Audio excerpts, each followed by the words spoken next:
Bismillahirrahmanirrahim. Assalamualaikum warahmatullahi wabarakatuh. Selamat berjumpa kembali bersama saya Reti Handayani. Pada video kali ini saya akan mencoba menjelaskan mengenai penggunaan pengawet dalam sediaan kosmetik.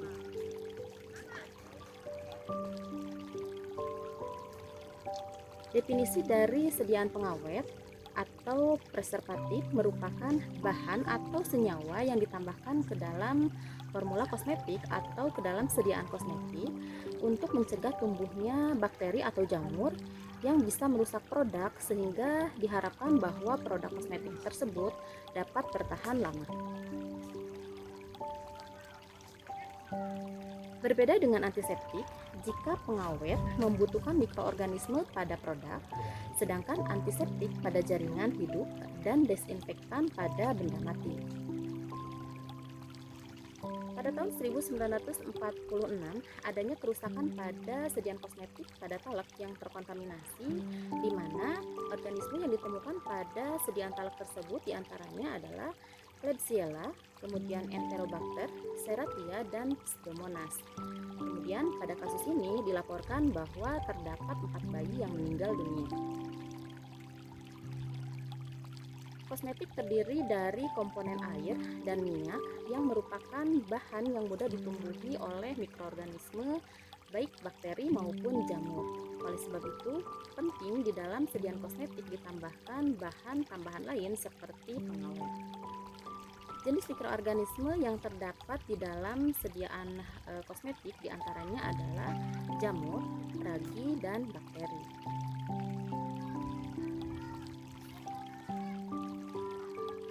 Untuk hidup, mikroorganisme membutuhkan sejumlah media seperti air, udara, dan makanan. Contohnya adalah gula, tepung, asam lemak, sterol, protein, alkohol, dan vitamin.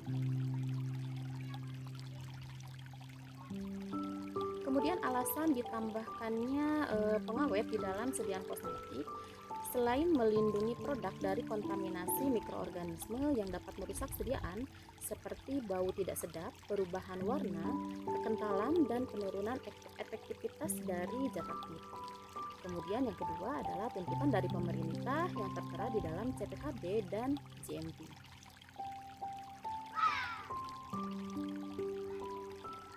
Kemudian kita lihat mengenai efek dari penggunaan pengawet. Semakin tinggi konsentrasi pengawet yang digunakan, maka semakin efektif produk tersebut.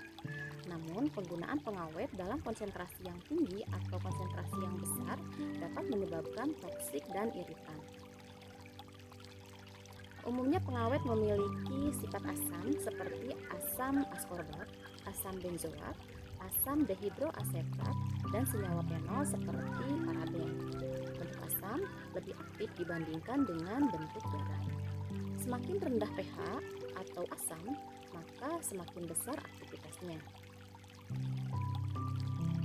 Kemudian kita lihat kriteria dari pengawet yang akan kita gunakan. Yang pertama adalah harus stabil.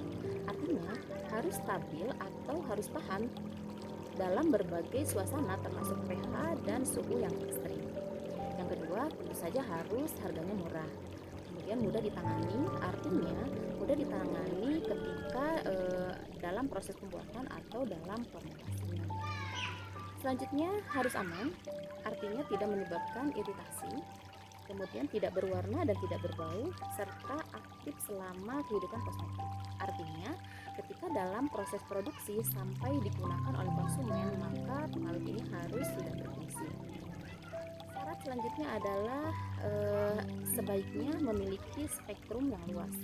Artinya, dia harus efektif dalam melawan bakteri dan jamur. Kemudian konsentrasi yang digunakan harus rendah sehingga meminimalkan efek samping dari pengawet ini. Harus larut air dan tidak larut minyak. Idealnya pengawet itu adalah harus larut dalam air. Kemudian harus harmonis, artinya harmonis dengan pembawa yang lain atau dengan eksipien yang digunakan dalam formulasi sediaan kosmetik. Mudah dianalisis serta bahan nonaktif, artinya bahan yang dapat menonaktifkan kerja dari si pengawet. Kemudian kita lihat di Amerika Serikat, menurut FDA, kosmetik tidak harus steril, namun tetap tidak boleh terkontaminasi oleh mikroorganisme patogen.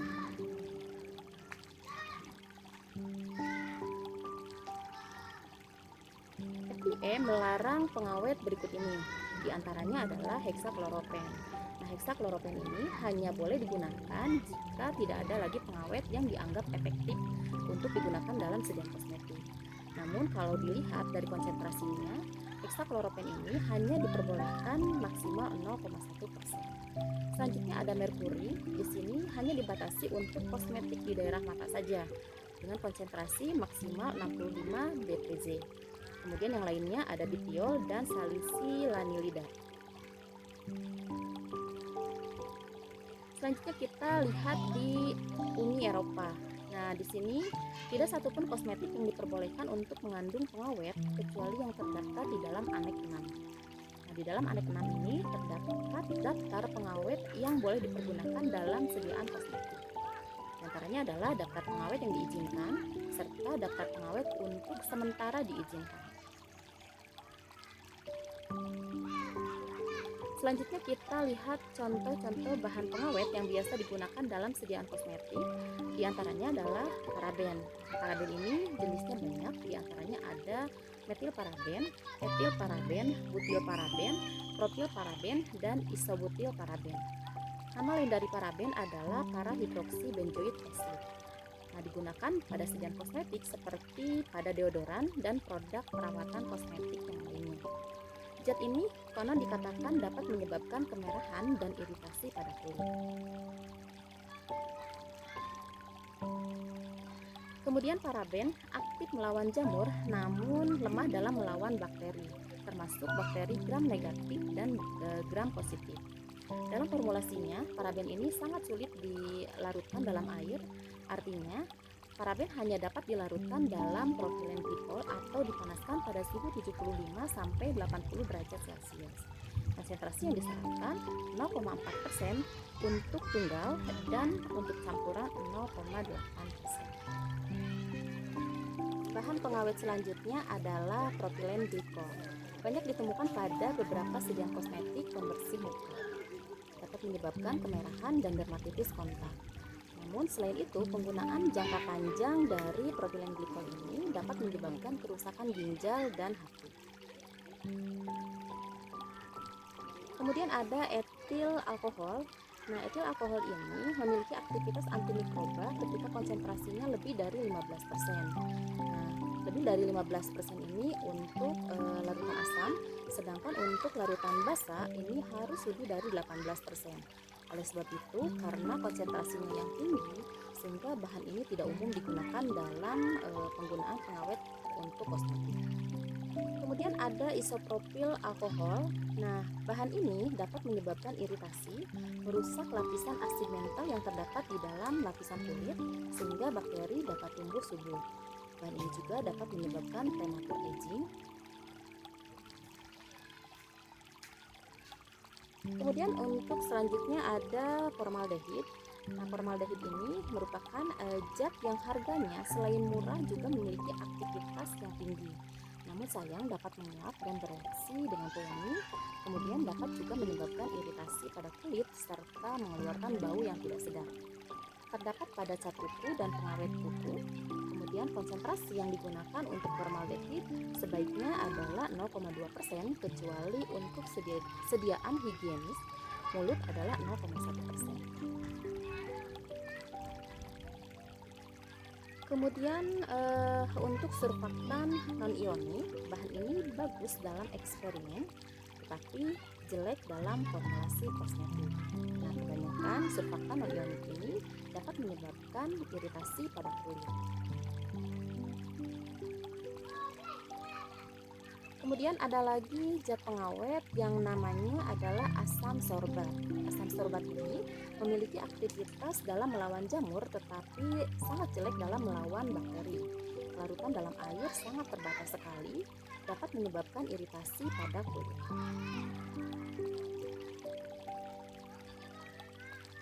Kemudian bahan pengawet selanjutnya ada MEA, DEA, dan TEA. MEA atau monoetanolamin, DEA dienolamin, dan TEA atau trietanolamine dapat menyebabkan alergi saat digunakan jangka panjang.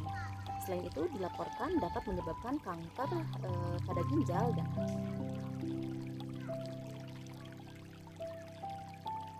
selanjutnya ada dehydroacetic acid. Zat ini cukup aktif dalam melawan jamur tetapi lemah terhadap bakteri. Aktif saat pH asam atau di bawah 5,5. Dapat berubah menjadi kuning dan dapat menyebabkan iritasi pada kulit. Jadi hampir semua bahan pengawet yang digunakan untuk kosmetik ini dapat menyebabkan iritasi pada kulit. Selanjutnya ada ini dajolidinil urea, digunakan sebagai pengawet dengan konsentrasi yang rendah yaitu 0,6%. Dapat menimbulkan reaksi yang tidak diinginkan pada kulit, salah satunya adalah iritasi atau alergi. Demikian materi mengenai pengawet yang biasa digunakan dalam sediaan kosmetik. Terima kasih telah menonton video ini. Sampai bertemu kembali pada video selanjutnya. Terima kasih. Wassalamualaikum warahmatullahi wabarakatuh.